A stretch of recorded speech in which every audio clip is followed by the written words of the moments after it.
Palm Sunday, 45 years of Palm Sundays. I'm just saying. And I've done Palm Sunday every way you can think of doing Palm Sunday. And I've had groups of children, and I've had palms, and we've done all kinds of things. And here it is. Now, the most memorable one is my darling husband. We had our first kiss 41 years ago on Palm Sunday. Never to be forgotten. Still. And we love to giggle about it and share stories, and we have our memories. I was a minister in Bremerton, Washington. He was living down in Portland, and we knew each other slightly.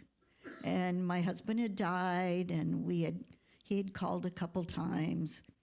And Stephanie and I, my daughter, had been on spring break in Florida with my mom. He had tried to call me, and I wasn't home. So he decided to come and see me, drove up to Seattle, got on the ferry, came over, walked in the back door of this very large ministry, and my heart went.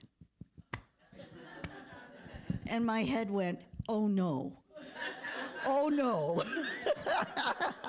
And my heart went, not Paul Etchemendy. Now, I had been masterminding for this, and I had been praying for this. He was not who I expected. And he was so much better than what I expected. Yay!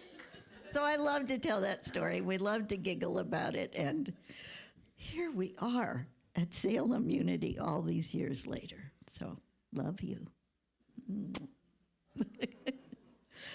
Palm Sunday, as we know, is leading up to Easter. Many of you know that.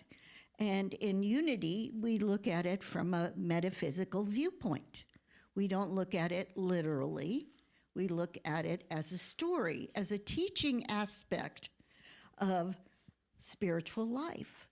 We see the Bible as filled with all examples of the ways to live a spiritual life.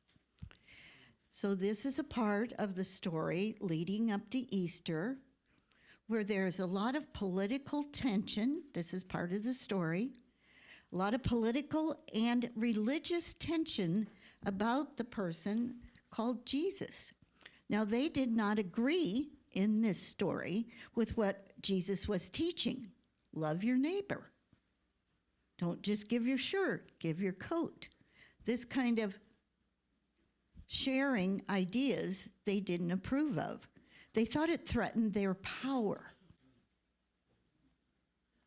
And so they began to plan. How are we going to? Now, this is a story. It's always good.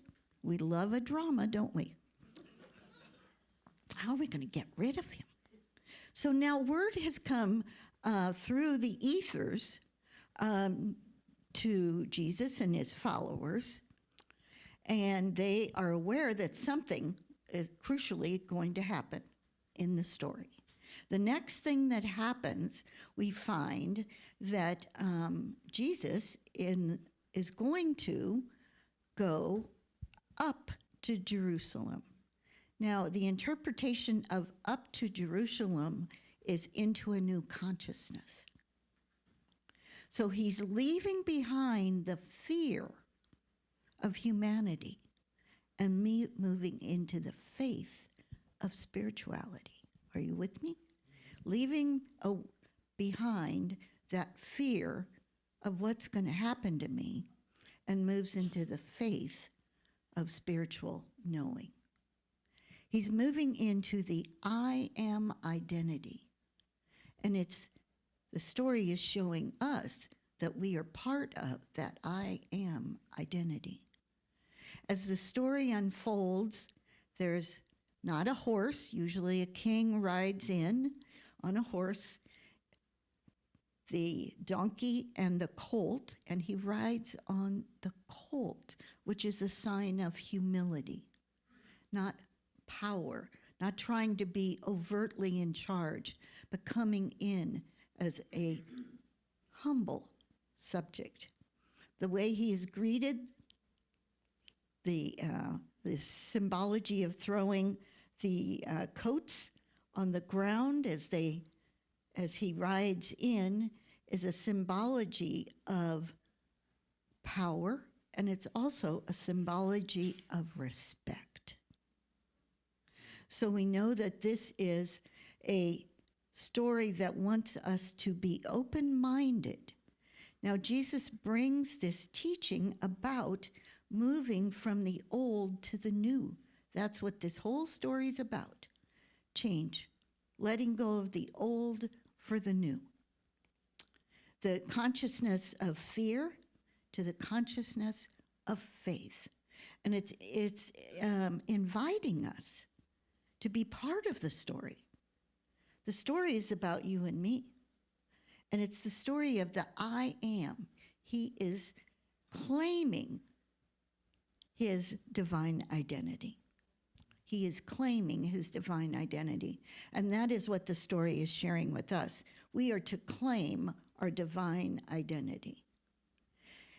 And it goes on, as I was reading an interpretation, to really ask us, every time we get upset, every time we get fearful, every time we're resentful, all those things are the human part of us. And the I am is the consciousness of light and love and joy. And so we find ourselves in this three-dimensional world, and we're really four-dimensional beings. We really are. We are spiritual. We say this all the time. I say it all the time. Spiritual beings having a human experience. We didn't say we're humans and we're trying to be spiritual. We never say that. We are spiritual beings first. Now, how much time do we spend on that human part? Yeah, that's where we live, isn't it? That's where we judge and where we're afraid and where we're angry and when we're condemning. I mean, that's it. But over here, we occasionally visit.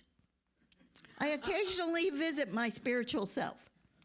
I often go around, Paul gets irritated with me because I'll say, that's none of my spiritual business. And he says, well, whose is it?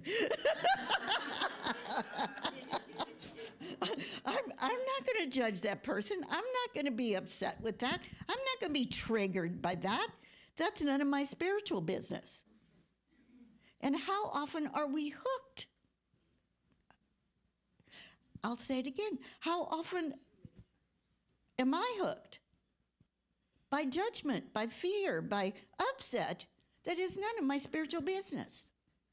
See, I'm a spiritual being. I am divine. Just go like this and say it with me. I am divine. I am divine. That is who I am. That is my purpose. That is why I am here.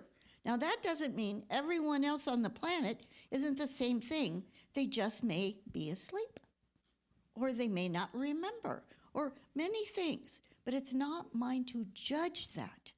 And you know what happens when we're judging? Who's in charge? It's spelled E-G-O.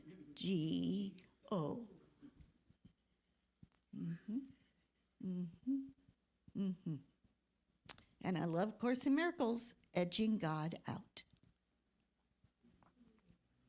Every time my ego is in charge, I'm edging God out. Every time I think I know better, I know that's none of you. No one here knows better than G-O-D. So, but we play with it, don't we? Yeah, we're induced into it. We watch our phone, we see the television, we get all engrossed in outer things, and we forget, oh, that's none of my spiritual business. I'm here to be a spiritual being of light and love and joy. That's it. That's it. So we'd have a lot of free time. If we just started focusing on, wow, my spiritual business, my realization, So the Palm Sunday story goes on to invite us to care and accept, foster, encourage, be generous, be kind. That is our spiritual business. Now, fear, it's always just right there, isn't it? And we can say, no, thank you. Bless you. And turn. I woke up this morning. No, it wasn't this morning. I lied. It was Tuesday morning. Tuesday morning, I woke up and said, I've turned the corner. I've turned the corner. And I thought of Unity of Salem, and I thought, we've turned the corner. So what do we have to do to turn the corner? Whose responsibility is that? It's all of ours. And what are we turning away from? I'm turning away from fear. I'm turning away from judgment. I'm turning away from measurement. Oh, there's the big one. Turning away from measurement. This is right and that's wrong. That's called measurement. I'm turning away from measurement, and I'm turning towards the realization of my divine identity. What would it feel like to own that? What would it feel like to own that? To walk out of here today going, oh yeah, I am. We remember the words, Jesus, I am that I am. I am that I am. We can't deny it. I mean, we can. We can play around with it. We can be upset. We can say it was his fault, her fault, their fault. 90% of us get along. I just keep saying it, so we'll remember it. 90% of the world gets along. But what are we busy judging? The other little tiny bit? Why? Why is that any of my spiritual business? And what happens when I go over to that other 10% and get involved? Now, I'm not saying we don't do whatever we think is right or best. I'm not saying that at all. But if you focus on what's not working, you're not working. If you focus on what's not working, you're not working. You're not holding the high energy that we came to do. We're not holding the energy we came to do. So I have a little reading from my very favorite book, Awakenings. I don't think I got it out of my bag. It's okay, Paul. I've dropped it in the bathtub. It's over 20 years old. It looks like, yeah, I won't even use the word. It starts with an H, and it's my favorite book. Because I've held it in so many challenging moments in my life and opened it, and there was my answer. Do you have a book like that? Do you have well, get one. If you don't have a book like that that supports you, maybe it's your daily word, maybe it's something else, that's fine. We have lots of books back there. I think we got some more. Discover the Power. And I would love, if you haven't read Discover the Power, for you to take that home. I'm looking for the reading, and it's right here. It is right here. Here it is. It's called The Courage of the Seed. What a powerful lesson is the beginning of spring. All around us, everything small and buried surrenders to a process that none of the buried parts can see. And the innate surrender allows everything edible and fragrant to break ground into a life of light that we call spring. So if we have ever felt in the dark, if we have ever felt in the dark, if we have ever felt buried by circumstances or situations, and we didn't know what was going to happen, we are a seed. And nothing on the planet can keep us from breaking through the dirt except ourselves. Now we can stay in that level of thinking, or 90% of the time there is an initial feeling of moving beyond it. And this is what happens. The buried parts can't see, and yet there is an innate surrender about everything edible or fragrant to break ground. That's what we're doing today. We are breaking ground. We are quietly given countless models of how to give ourselves over to what appears hopeless and dark, but which ultimately is an awakening that is beyond all imagining. The moving through the dark into blossom is the threshold to God. I'm going to read that one more time.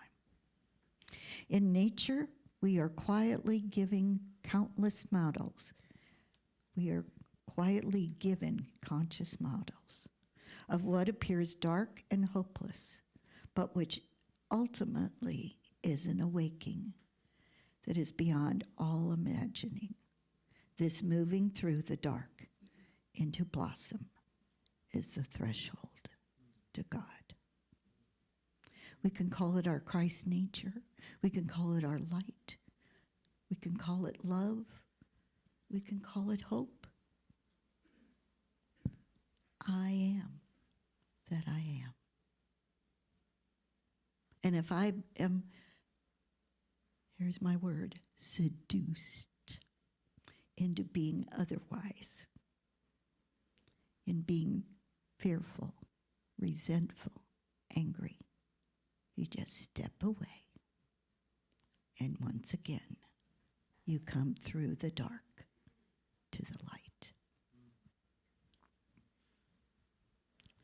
As a seed buried in the earth cannot imagine itself as an orchid or a hyacinth, neither can a heart packed with hurt imagine itself loved or at peace. The courage of the seed is that once crackling, it crackles all the way. It can't stop.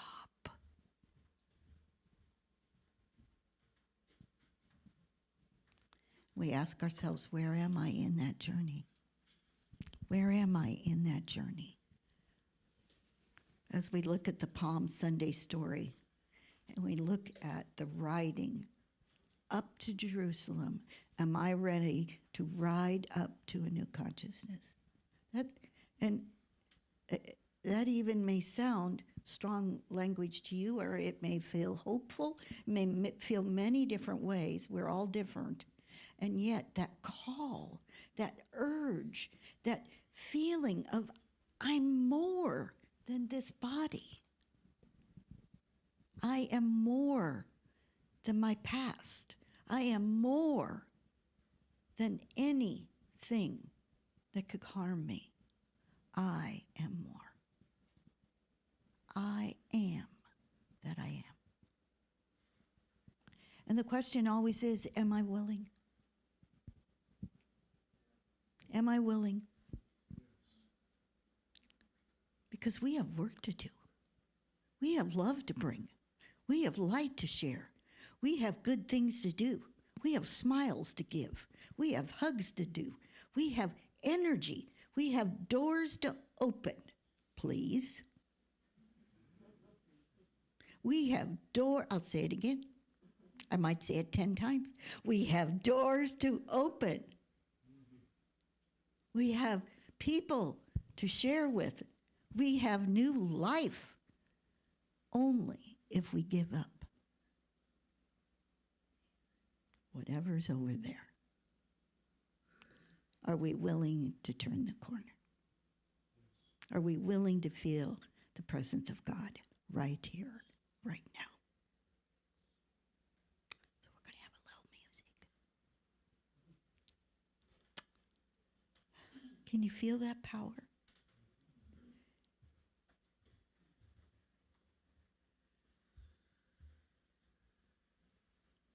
It's your power. It's in you. And where is that seed in your consciousness right now? Is it under the dark going, I don't want to do that. It's too scary. I don't want to go in the light. Have you ever felt that way? Yes, yes. I want to hide. Anyone ever want to hide? Yes. Yeah, don't talk to me about that. I'm not going to do it. Oh, yes, I'm not going to. Oh, yes, oh. That little conversation. Yes, no, yes, no. And eventually, what wins out? The light, of course.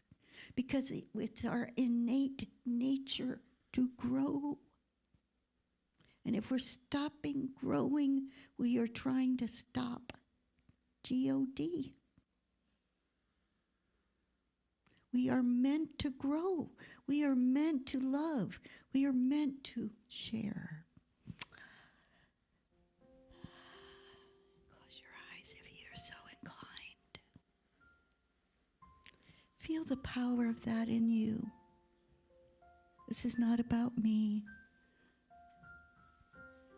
The power in you, the love in you, the joy in you, the kindness in you, the wisdom in you.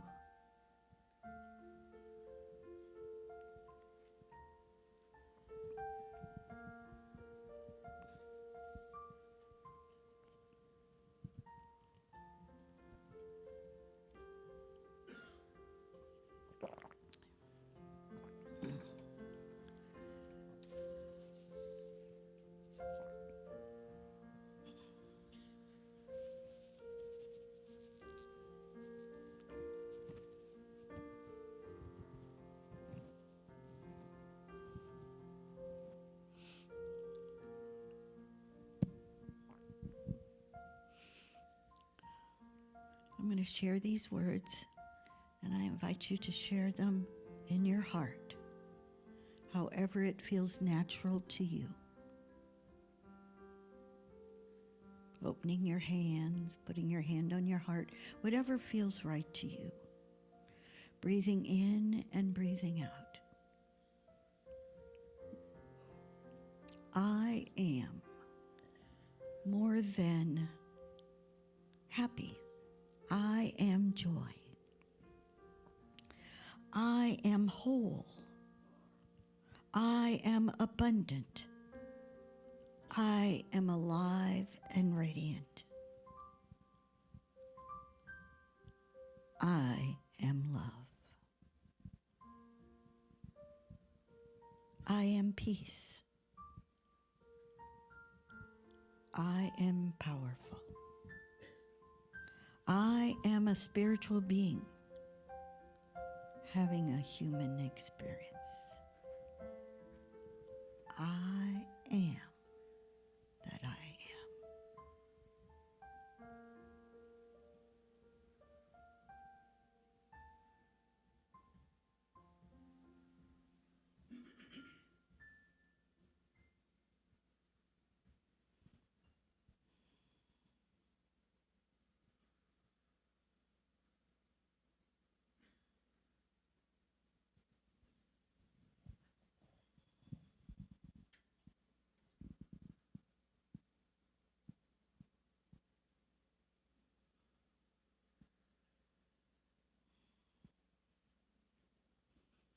Feel that healing energy, leaving the past, moving into today. I am that I am.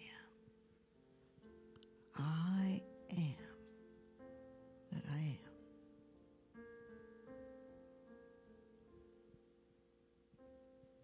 And if there is a word that comes to you right now that really speaks to the seed that's coming through, just honor that word. Breaking ground.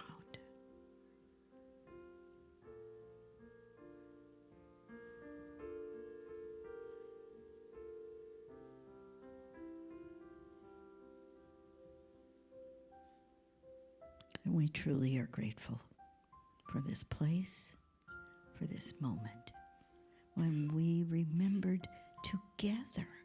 There's power when we remember together. I am. I'm breaking ground. I'm turning the corner.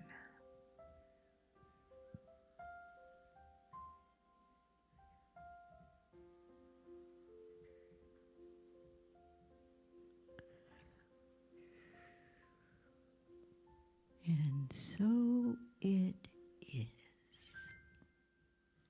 And so it is.